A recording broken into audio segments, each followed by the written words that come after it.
What's up guys, George T from The Wagon here. This week we're going to be upgrading a wiper motor to 12 volt and actually installing all the wipers into my 62 bus. So this is the finished product. I'm going to show you how we got here. We'll also be doing those Safari drop downs. We got to play with every part involved. That's part of the business when you work on aftermarket or when you work with aftermarket product. My Saturday fun day is going to consist of dropping my parcel tray. I'm going to grab my wiper motor out of there, convert it over to 12 volt, and also set up my arms. Right now I do not have wipers on my bus. I got these professionally installed by Jaime Artigas. Spark plug boots blocking my holes. So we're going to get wiper arms. I got a one-eyed duck. We're going to get everything set up.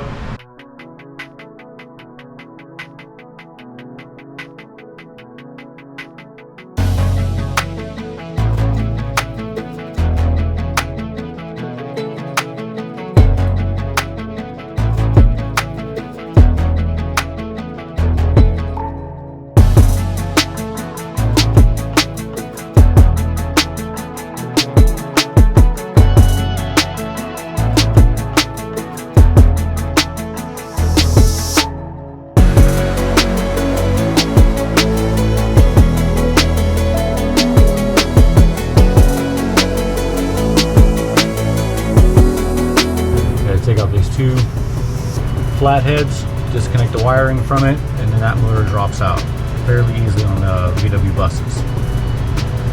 Hardest part probably is removing that parcel tray.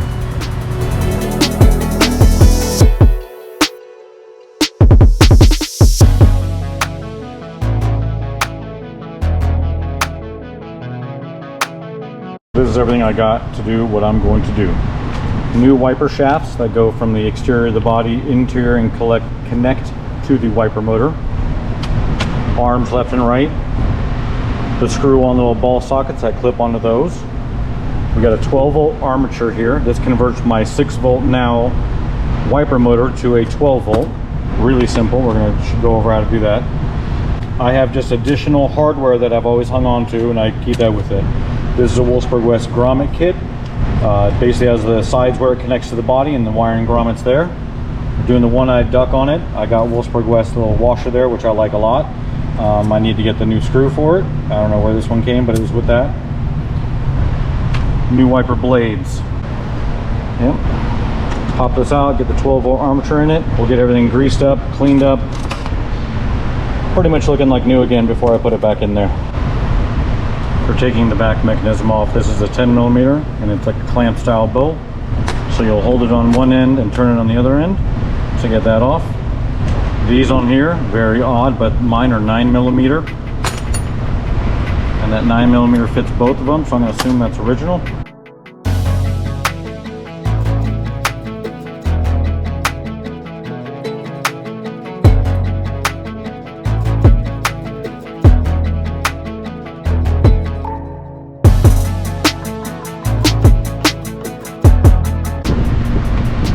Took a knife and just basically pried these away from it. They came right off, and you can see that they have that little grommet on the washer once again as an isolator. You can see the indentation of that D shape on that grommet. So we're going to make sure we put everything back the way that it came off. This piece is in excellent shape. It's just filthy. Maybe if I get it cleaned up, we won't even have to put paint on it. Leave it that original commercial gray. This is like your valve covers. This is a bail. Knock that bail off and this cap is going to come off. The nice thing about this cap is when you clean it with Scotch-Brite, it'll look brand new. Get those two items over there to get washed.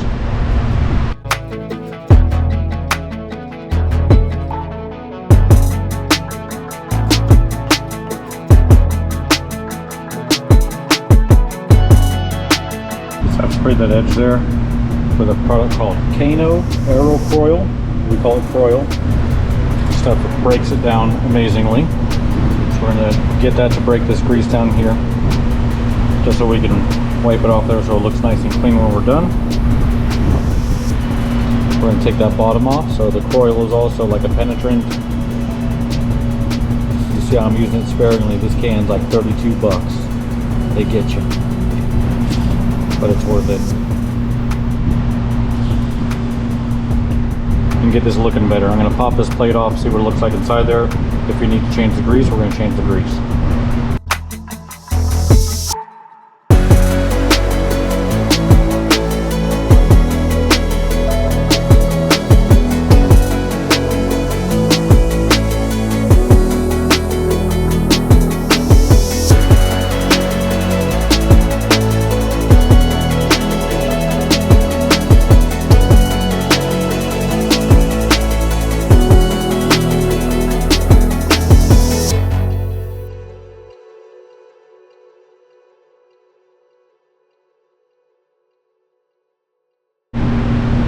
So we've removed the 4 little screws from there, and we removed the armature from in here. This is the 6-volt armature. It had trouble spinning in there, so we definitely want to remove this plate, see the condition of the grease in there.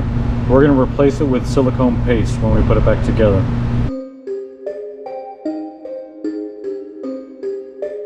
Alright, if you venture into doing this yourself, pay attention. There's a little brass bushing right there, okay? When we took it off, that was resting on the tip of this shaft here, okay? These are both bushings that are necessary to keep these gears spinning freely and not rubbing into these, into their housings. So we're pulled apart. I got the big chunks of grease out of there. I pulled this out of there. This was actually difficult to turn inside of this. I put 1 drop of the coil in there and it turned like butter, and then it dropped right out. We got our separate gear there. We have our gasket for the base. So when I took this off of here, in between it was that little wave washer right there. Keeps tension on it, I would assume. So we're going to clean all these parts off real well right now and repack it with a different kind of grease.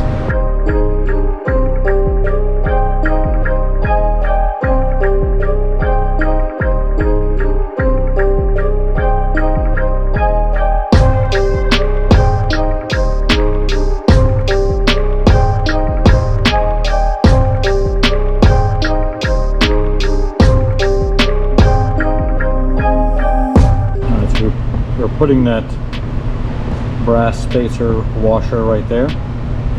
I've already got silicone paste inside there. And that sucker goes on like that. Spins really nice and free. That's what you want from it.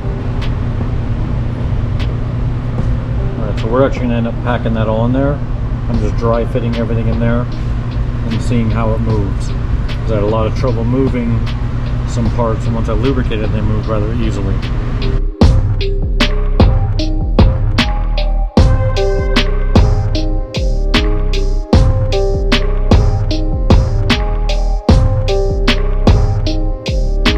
We've got the bottom gear stack all packed in with our 3M silicone paste. We've got our 12-volt armature ready to drop in there, but we need to clean that shaft right there because it's got old grease on it, and we're going to replace it with new fresh silicone paste. Then we just screw this right back on top, and I have a power probe, so we are going to test this to make sure that it functions.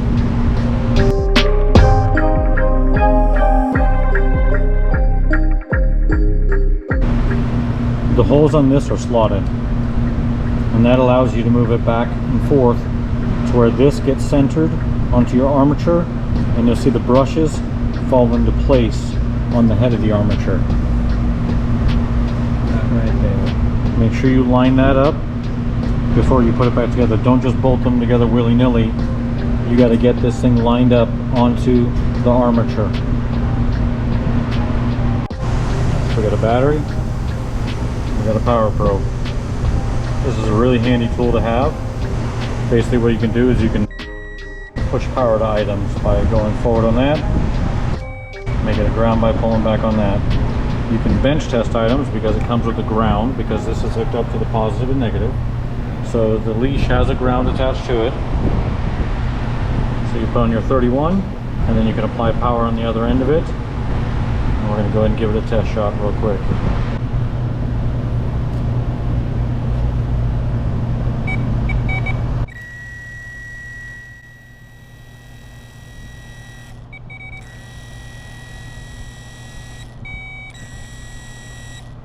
So that way we see everything is working and functioning. As this armature is turning, the gears are turning, and our shaft here is making rotations as well. So now we're going to put our cover back on with our rubber seals at the bottom, and then get this mounted back to our plate. So I'm preparing to put everything back together. I've already tested my motor. It works. When I apply 12 volts of power, it spins freely, and it's moving our shaft on the back side. We've already cleaned up our cover, and I put the rubber gaskets on the bottom of it. Did that ahead of time. I take the bail off of it, and you'll understand why when you go to put yours on. You're going to want to slip this cap on to that, and then put your bail on afterwards. It's pretty easy to do.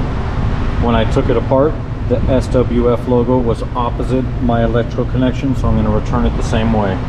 We're going to put all these back together. I have my miscellaneous bolts and hardware from just previous past jobs.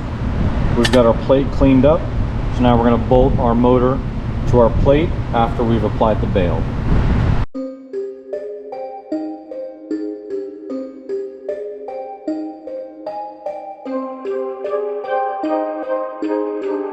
Got it back apart again. You can see that that's not centered in there. It's a problem.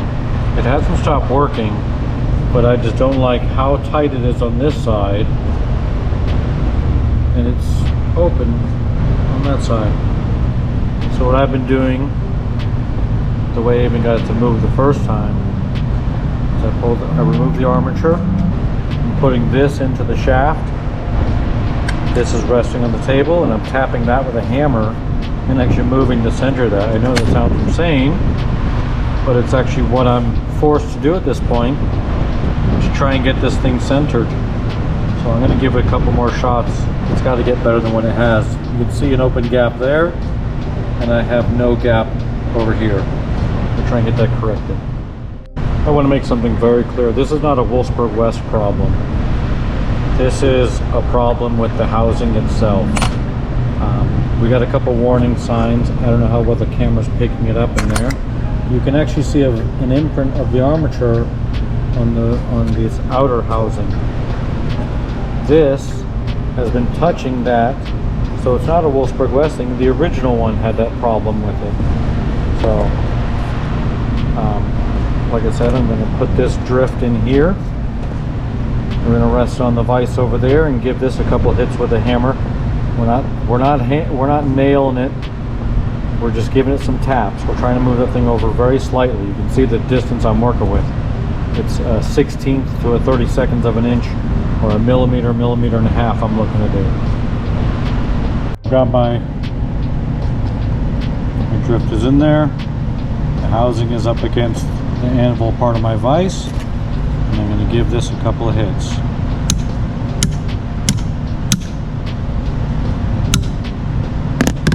You're going to have to keep doing this. You're going to have to keep test fitting it until you're happy with it.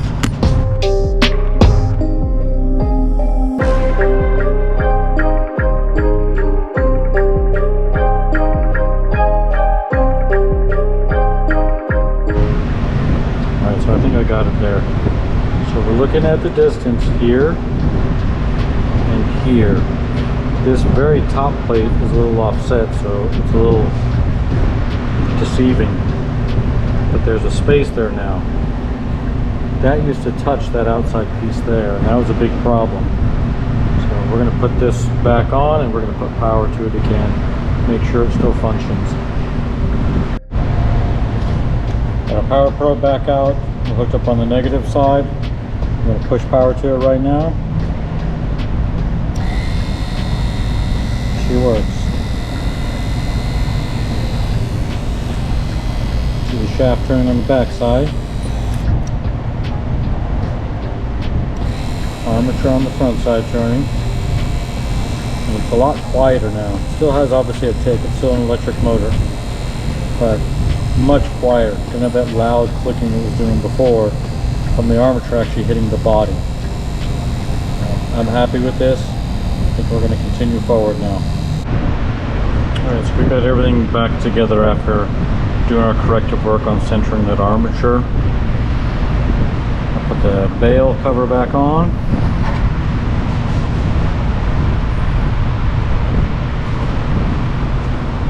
Pretty big difference from what we took out to what we're going to put back into the vehicle. I'm very happy with the way it came out. I'm happy with the way it looks. I'm happy with the way it's performing. So we're going to do the last bit of our bench work, which will be connecting the long arm that goes to the driver's side onto it. This one here. Oh, that actually goes on that. This is my original arm that comes out of the body.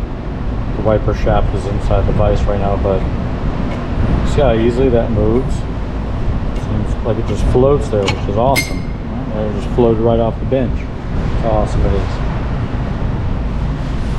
But it goes so easily. And when I compare it to this, compare it to our Wolfsburg West aftermarket piece, and look at that. First off, it's trying to turn the shaft with it. It was actually very difficult to move. See, there's no freedom in it. And what worries me about this is that it's going to be additional resistance on that wiper. Get that little E-clip off that was holding on the end there. And I have this piece loose. When I have this piece loose, this thing flows like the original one, really nice and smooth. So what I need to do now, I'm going to go hit this on my lapping stone. I basically have a piece of granite that has some sandpaper on it, and I'm just going to do some figure eights on both top and bottom and see if I can get myself a little bit of clearance on the sucker to free it up a little bit.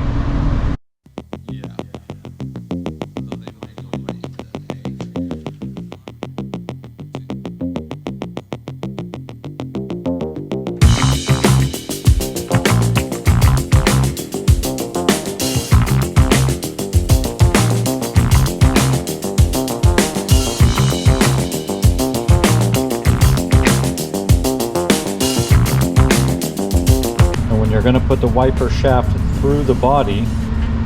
You're going to put one washer on the inside. Your body and grommet would go in between. An additional washer on the exterior.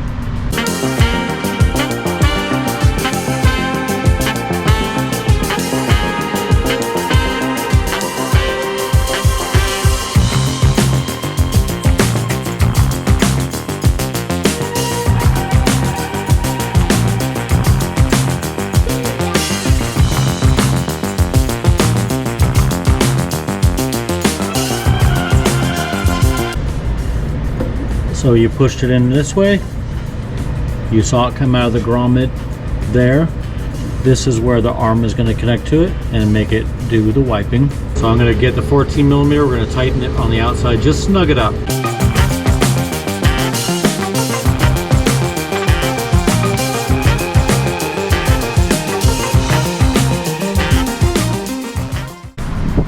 So I've got my right arm built. It's pretty basic. They give you the rod, they give you the ends, slide them on, and then tighten your set screws. I'm running my original one. I've taken this apart here. I took the cotter pin off of there on that one, and it just comes apart. I stack them in there, they came apart, and I put the same 3M paste silicone here to lubricate that shaft. I'm going to put on all the dots. My arms in there already have it on it.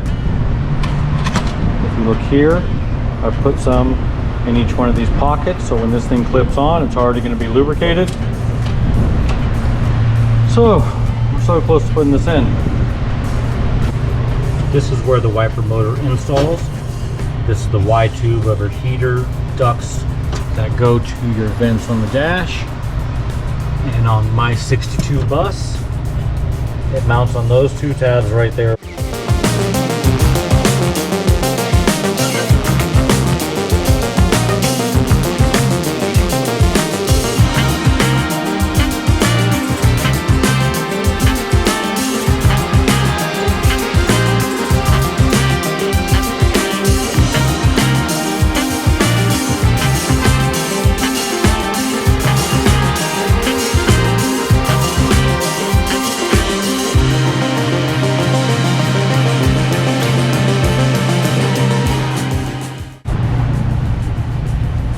our rod made. We're bringing it into the dash. You're only gonna get one angle of this. I'm gonna clip it onto my wiper motor first. So after you got your motor mounted, you're gonna be clipping the arms on. They're a ball and socket, and you just get it behind it and pull them onto it. 62, it's very simple. This is my ground wire. You can see it has its own little leash that puts it there. And this is the one wire coming off the wiper switch. This is 63, this is 31 on your wiper motor. So once I put it on, we're gonna give it a test. Kick on that ignition. See inside there. And I'm gonna pull it. Alright, we are working. Those there moving. And that one there moving. And they just go back and forth because that's all your wiper does. This thing is doing a loop, but those pieces just go back and forth the way they're on there. If you've got Safari windows, you're going to be installing a one-eye duck onto your bus. You'll notice it has a cutout on the side. That relief there is for that body line right there. All I do is I hold it centered about where it's going to go. You're making sure that that body line follows clean. I take a punch, my auto punch. I put it into the hole.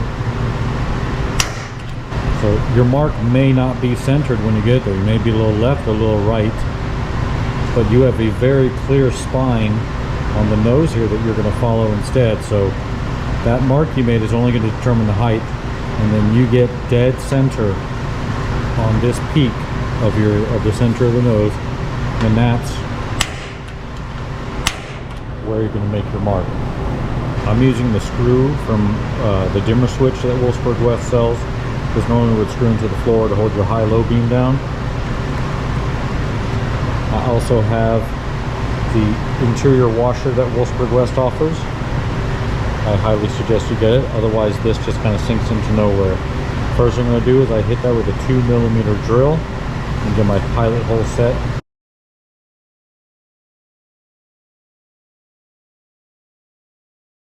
Next bit we're going to use on that is a 3mm drill bit.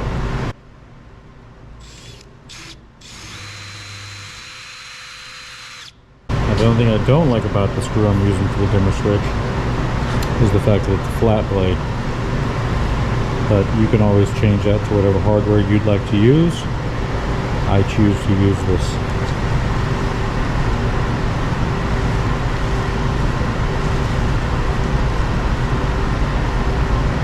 So you'll use the corresponding drill bits that work with whatever screw you are going to use.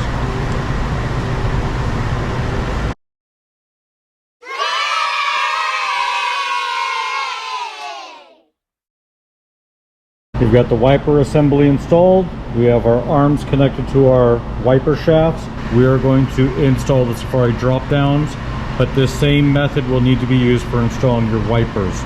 So you can see on the top of that I have a Sharpie mark on the shaft itself. So what I'll do at this point is I'll turn ignition on. This is a 62. It does not self-correct. It doesn't always go back to home. Where you stop the wiper is where this wiper stops. So I will turn it on. And I want it to be as far to the left as possible. So what I'm going to do is I'm going to try and shut it off right at that point. So I'm happy with that. So this is going to indicate our wipers will be going towards the left on both sides. So I've made a line on this side too. If this one's is all the way to the left, this one will be too. They run off the same cam in the center. We will be installing the Wolfsburg West Safari dropouts.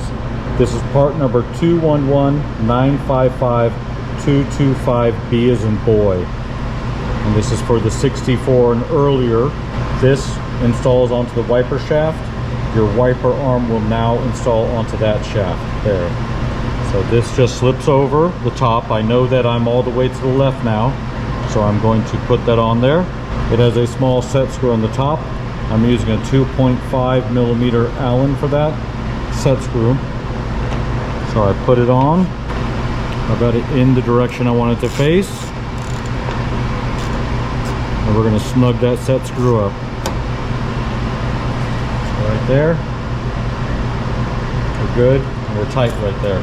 I'm using a factory wiper arm on my driver's side. My passenger will be a Wolfsburg West reproduction. You have a hole in the back here and a set screw. Original, this is a 6mm, so I got a 6mm on a nut driver so I can control that. This spins independently. There's nothing holding that in place, and that's what it's designed for. It takes it off of here to lay it into the one-eyed duck.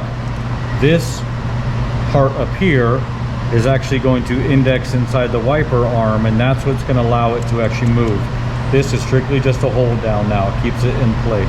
There's a flat edge on it, like a facet on that shaft. We want to put our bolt onto that flat side, the flat part of that shaft.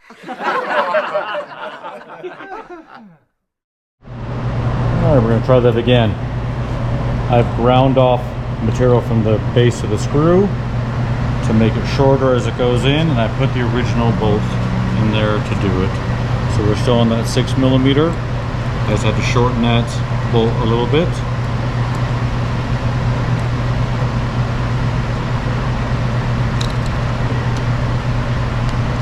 Okay, that's it. So this is how the wiper drop down works. You can see that that moves independently because we're on that shaft. But once I put this down like this, that is locked into the base of the wiper. Look at that. By the way, look at that. Which means I got to modify that part of it.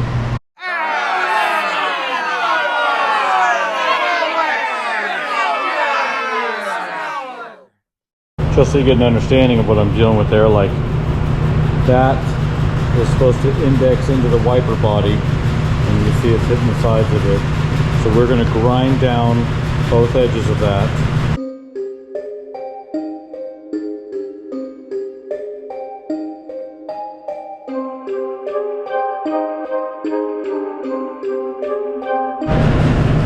So there's where you can really see the difference. See how that has a flat edge on top and it's square, and now you're looking at that one, it's tapered, and that's because I've ground this to fit and index inside that.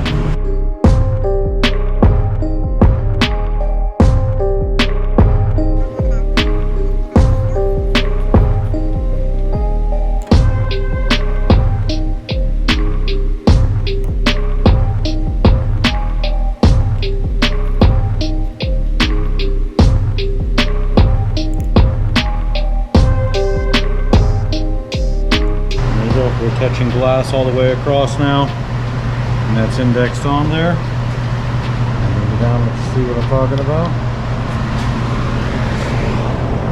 So that indexes into the arm, and it controls movement of that arm. That's pretty much it right there.